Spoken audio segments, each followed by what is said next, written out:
O Caminho Infinito, Joel Goldschmidt. Prefácio por Darcio Desolti. Como entender o sucesso das obras de Joel Goldschmidt? Como explicar com que facilidade expõe, nas entrelinhas de suas obras, a profunda verdade transcendental? O trecho transcrito a seguir de sua autoria certamente tem a ver com as respostas a tais perguntas. Ninguém possui uma mensagem pessoal. Não existe o que chamaríamos de mensageiro de Deus. Deus é seu próprio mensageiro e aparece à consciência humana no exato instante da demonstração. Por demonstração, entende-se cura espiritual. Goldschmidt impersonalizava as revelações. Suas aulas e palestras tinham como preparo apenas uma atitude de silêncio e escuta, até que as mensagens fluíssem pela sua mente, transparente à verdade. E o material gravado em fitas foi sendo compilado, editado e publicado em livros. A frase do Salmo 127 que diz: "Se o Senhor não edificar a casa, em vão trabalham os que edificam", é presença obrigatória na abertura de todos os seus títulos. O presente volume, O Caminho Infinito, recebe o nome que também foi escolhido para ser a expressão que define todo o seu trabalho de divulgação da verdade. E teve grande parte de seu conteúdo escrito de próprio punho pelo autor. O capítulo das sabedorias, por exemplo, encerra uma compilação de revelações esparsas que Goldschmidt colecionou ao longo de sua trajetória espiritual. São frases que lhe vinham a qualquer hora do dia ou da noite e que eram anotadas, uma a uma, como verdadeiros tesouros. O leitor atento e desejoso de discernir a realidade divina, por certo, irá perceber a importância e o valor que este capítulo representa ao lado de todos os demais. Tomei conhecimento de Goldschmidt há alguns anos após ter passado por algumas experiências espirituais profundas. Dividia meu tempo entre a busca da verdade e as atividades da profissão de engenheiro, que na época exercia. Estando a negócios no sul do Brasil, fazendo hora no aeroporto e aguardando chamada para o voo, eis que, passando pela livraria, pude notar o seguinte título: A Arte de Curar pelo Espírito. Nessa época, toda a literatura sobre iluminação espiritual chamava minha atenção. Queria achar mais alguém que tivesse passado por experiências interiores iguais às minhas. Assim, adquiri o livro e, para minha surpresa, pude observar a pureza, a simplicidade e a profundidade com que os temas elevados eram desenvolvidos. Maravilhosas e oportunas eram também as palavras de abertura escritas pelo tradutor, o professor Huberto Holden. Gostaria de registrar o seguinte trecho. Há quase 2000 anos que o maior dos curadores disse: "Conhecereis a verdade, e a verdade vos libertará." E há quase 20 séculos que os homens vivem escravizados pela inverdade. Ouviram a mensagem da verdade libertadora, creram nela, repetiram-na em discursos, sermões e livros, mas não a realizaram na sua vida diária e não foram libertos de seus males. Por que não se libertaram das suas maldades pelo poder do Espírito? É chegada a hora de tomarmos a sério a mensagem do Cristo e realizarmos o homem crístico em espírito e verdade. O homem de perfeita santidade, sapiência e sanidade. O homem integral. Creio que essas palavras são ainda mais oportunas nos dias atuais. A partir de então, a obra de O Caminho Infinito mereceu de minha parte uma atenção toda especial, até que posteriormente acabei por conhecer praticamente todos os escritos de Goldschmidt. A obra de O Caminho Infinito se compõe de 3 pontos básicos: a natureza de Deus, a natureza do ser individual e a natureza da ilusão. Os princípios vão contra tudo aquilo que a mente humana condicionada costuma aceitar. Goldschmidt mantinha, ele próprio, livros de sua autoria para serem lidos e relidos. Digo isto porque há pessoas que leem livros de autorrealização como se lessem um romance, do início ao fim, uma única vez, e saem em busca de outros livros para repetirem este esquema. A coisa não funciona assim. Cada revelação deve ser reconhecida como válida para o leitor exatamente neste aqui e agora. Como o livro fala por si mesmo, estou preferindo neste prefácio falar sobre como ele deve ser encarado, para que seu conteúdo não fique somente no âmbito teórico ou intelectual. Voltemos às palavras do professor Holden. É chegada a hora de tomarmos a sério a mensagem do Cristo. Se assim fizermos, o livro terá cumprido seu objetivo. Que objetivo? Revelar a natureza divina do suposto ser humano. Trata-se de uma obra para, além de ser lida, ser principalmente vivida na prática. Era da vontade do autor que estes princípios fossem conhecidos e praticados por seguidores de todas as religiões ou denominações. A exemplo de Jesus que disse: "Quem não é contra nós, é por todos nós." Lucas 9,50. Goldschmidt sabia bem a diferença entre imortalidade e longevidade. Após anos de bem-sucedida carreira de prática da cura espiritual, chegou à conclusão de que nada estava fazendo senão adiar as datas a serem postas nos túmulos de seus pacientes. Assim, passou a se dedicar mais ao ensino da realidade absoluta, transmitindo aos interessados o conhecimento de que, sendo o homem a própria individuação de Deus, é ele a própria imortalidade. Joel Goldschmidt fez sua transição em 17 de junho de 1964. Em mensagem deixada com sua esposa, Emma, disse estar preparado para realizar maiores obras por detrás do cenário. Mas, no meu entender, também no cenário visível, estas obras continuam presentes, pois cada um de seus livros é um Goldschmidt. Tal é a unidade que sinto haver entre ele e suas obras e Deus. Palavras de um colaborador. Este livro nos lembra de que o grande poder necessário para dissipar o erro que nos circunda pode ser encontrado dentro de nós mesmos. E mostraremos como isso pode ser conseguido. Como nunca anteriormente, buscamos algo que nos liberte do medo, da ansiedade e dos perigos da vida material. Sabemos que o que quer que seja que nos traga repouso mental e paz de espírito não se encontra no reino do pensamento humano. Vivemos na ilusão de que as forças materiais e a vontade humana sejam grandes poderes, até que aprendemos que o poder que dissipa tal ilusão reside dentro do nosso próprio ser. Dentro da nossa consciência, há a paz e a quietude que podem acalmar qualquer tempestade da vida, sanar nossos males e elevar-nos para além das contendas e fadigas da existência humana. Nosso papel está em reconhecer a sua presença dentro de nós e deixar que cumpra o seu trabalho. Este poder universal da verdade, da vida e do amor nos pertence independentemente de qual seja a igreja que frequentamos ou a filosofia que seguimos. Ele mora no âmago de cada indivíduo, seja santo ou pecador, esperando apenas ser reconhecido. A consciência de que o poder humano não regula o sol e as estrelas no céu, o fruto da terra e o adejar das aves no ar é a fé suficiente para remover montanhas de discórdias. Nenhuma fé maior será necessária. O que podemos fazer para nos salvarmos dos males e do terror de nossos dias?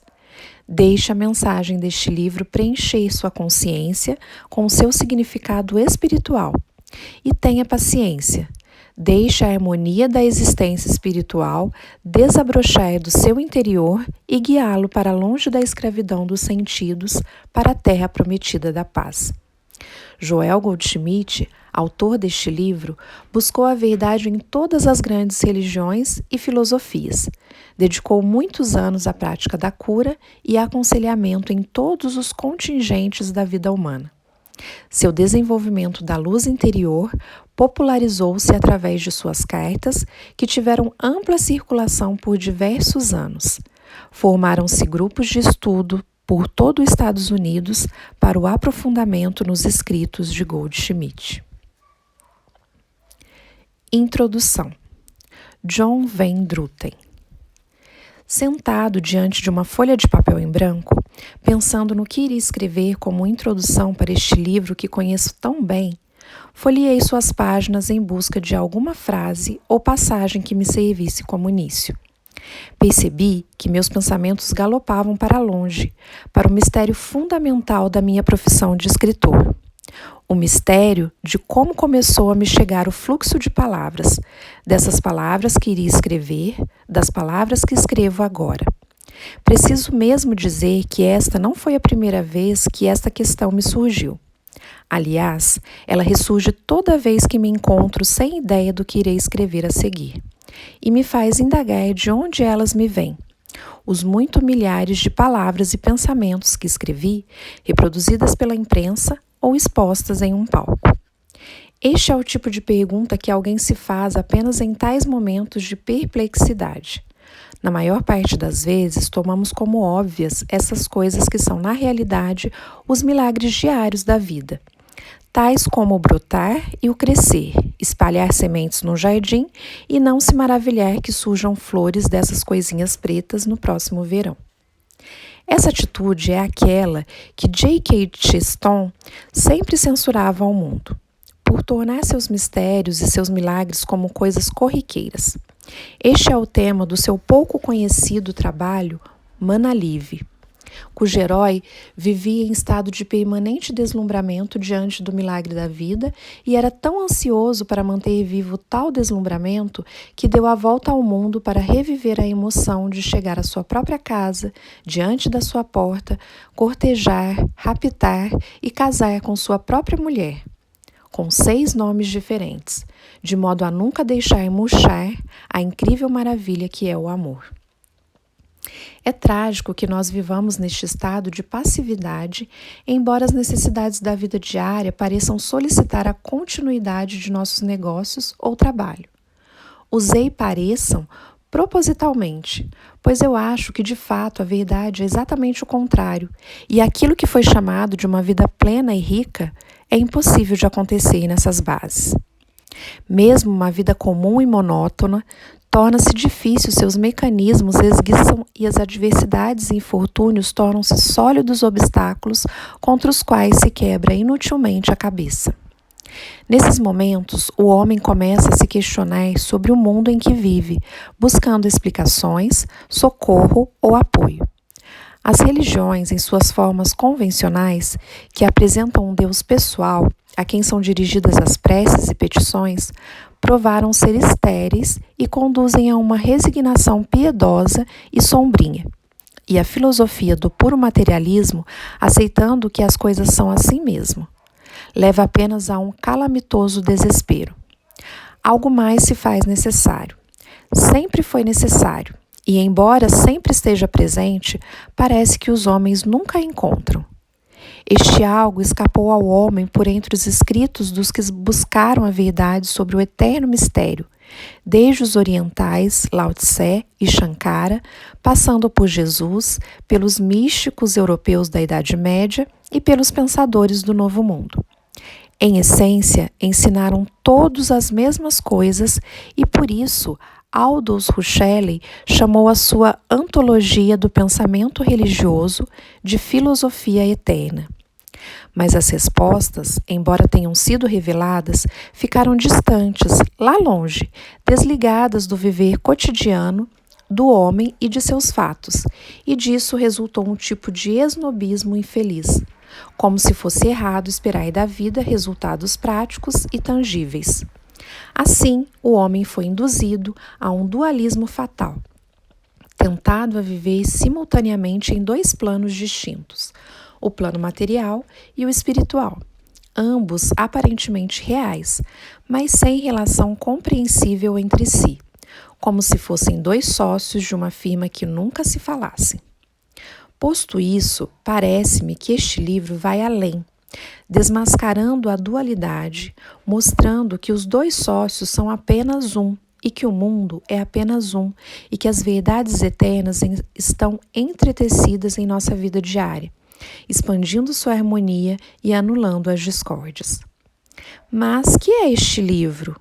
Os leitores de hoje querem um título, querem saber o que estão comprando. Mas um título poderia desorientá-los e, por isso, acho muito difícil qualificar esse trabalho. Metade da humanidade, embora necessite desesperadamente de uma resposta, conscientemente para seus problemas, não abrirá um livro classificado como religioso. Se arranjasse um título do tipo Como Ser Mais Saudável, Mais Rico e Mais Feliz, provavelmente seria um sucesso de vendas, mas os leitores exigentes e de maior discernimento se afastariam dele como de algo mal cheiroso. Se usasse a palavra metafísica, soaria como algo distante e intelectualizado. Se o apresentar como um volume de ensaios, teremos a compreensão do porquê hoje Emerson é lido quase exclusivamente como literatura, e não porque tem as respostas para tais perguntas. Será possível atingir a todos pelo mesmo caminho? A própria palavra Deus é para muitos aterradora, e ela perpassa este livro todo. O impulso que tenho de me justificar por escrever tudo isso dá bem uma ideia do meu problema. Ora, se é difícil rotular o livro, mais difícil ainda é rotular o seu autor. Quem é e o que é Goldschmidt? Um mestre? Um curador? Tais palavras são no mínimo suspeitas e inquietantes para a maioria e seriam também repudiadas pelo próprio autor, visto que sua filosofia aponta para a renúncia de qualquer elemento pessoal, tanto no ensino como na cura. Relembrando uma passagem deste livro, sempre houve homens que trouxeram a divina mensagem da presença de Deus e da irrealidade do mal, que trouxeram a luz da verdade aos homens e sempre estes entenderam tais mensageiros como sendo a própria luz, por não conseguir ver que aquele que tomavam como alguém de outro mundo era a luz da verdade dentro de sua própria consciência. Deixarei, pois, por ora, o homem e o livro de lado para voltar ao ponto de partida. Nos momentos de apuro e frustração, o homem começa a se questionar, mesmo que sejam só perguntas como estas: por que deveria acontecer isto comigo? Ou como posso evitar tais acontecimentos? Busca uma explicação para o mundo e, creio eu, a encontrará aqui, neste livro. Ele espera que tal esclarecimento possa, de algum modo, agir como cura para suas mazelas. Creio também que, se a compreensão for correta, isso acontecerá. Contudo, devo novamente deixar aqui um alerta. Logo nas primeiras páginas, o leitor encontrará um paradoxo que poderá assustá-lo. Ele se acerca deste livro tendo um problema humano, na esperança de encontrar uma solução. Mas está dito que, se procurar usar a verdade espiritual para melhorar a condição humana, não terá nem poder nem vontade para fazê-lo. E isso lhe será mostrado com argumentos lógicos, mas também está dito que, se procura a verdade por si mesma, sua condição humana melhorará. Isto se parece com algo de fabuloso, algo como um desafio impossível proposto por um mago malicioso. Contudo, é notável que muitas vezes haja um fundo de verdade universal nos contos de fada. Há uma lenda sobre um alquimista que prometera transformar qualquer coisa em ouro, desde que ninguém do auditório pensasse em um macaco azul. Pelas condições, poderia substituir por contato que ninguém pensasse em ouro. Isto parece impossível, mas pode acontecer. Deve acontecer. Buscai primeiro o reino de Deus e a sua justiça, e todas essas coisas vos serão dadas de acréscimo. Mas não vos deveis preocupar com estas outras coisas. O importante deste livro é que ele ensina a olhar para fora dos problemas, em vez de olhar para eles, e assim fazendo, encontrar as soluções, tal como eu, que deixando de olhar para o meu problema do que escrever como introdução deste livro, bem ou mal, a escrevi. Não é uma tarefa fácil o que se propõe, mas a reputo como essencial. Acho que, sem um pouco de compreensão dos ensinamentos deste livro, simplesmente não vale a pena viver. Prefácio do autor. Há um caminho pelo qual podemos nos libertar do pecado, da doença, da pobreza e das consequências das guerras e das crises econômicas. Este caminho consiste na mudança da nossa visão materialística da existência pela compreensão e consciência da espiritualidade da vida. Ao longo dos séculos, a visão materialística do universo e do homem gerou medo acerca de nós mesmos e de nossas nações. Isso continuará e até mesmo se intensificará à medida que sejam descobertas forças materiais sempre mais destrutivas. A última descoberta anunciada foi um produto químico do qual bastaria apenas uma onça para destruir toda a população dos Estados Unidos e do Canadá. E mesmo este não seja talvez o máximo das forças materiais. Não há poder material que supere isto ou o da bomba atômica. Não há esperança na matéria e na visão materialística. O caminho da segurança, da harmonia e da saúde está em obter um certo grau de consciência espiritual. O grande segredo está em que, apesar de crermos o contrário, o poder não está na matéria ou na visão materialista sobre o homem e o universo, tanto para o bem como para o mal.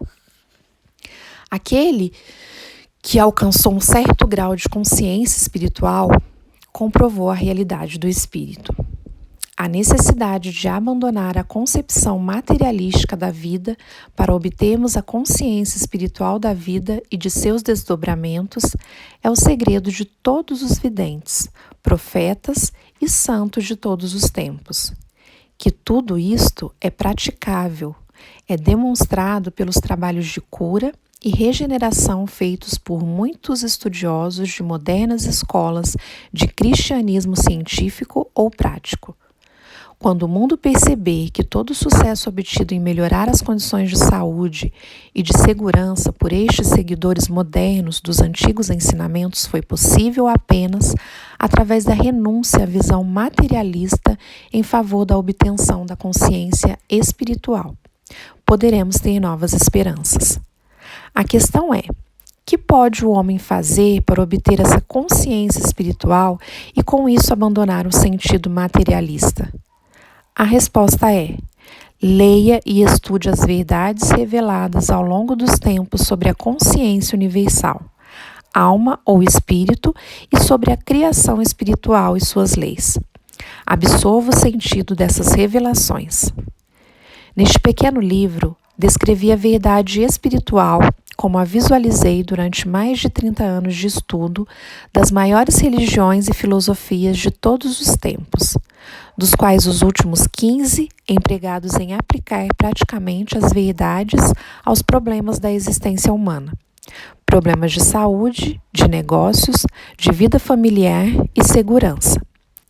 Tenha certeza de que, à medida que você se voltar para a consciência espiritual, encontrará a paz e o seu dia a dia se tornará mais calmo. O mundo externo se amoldará à compreensão interior da verdade. A testemunha de todas essas revelações será você mesmo, na medida em que vivenciar as transformações interiores e exteriores.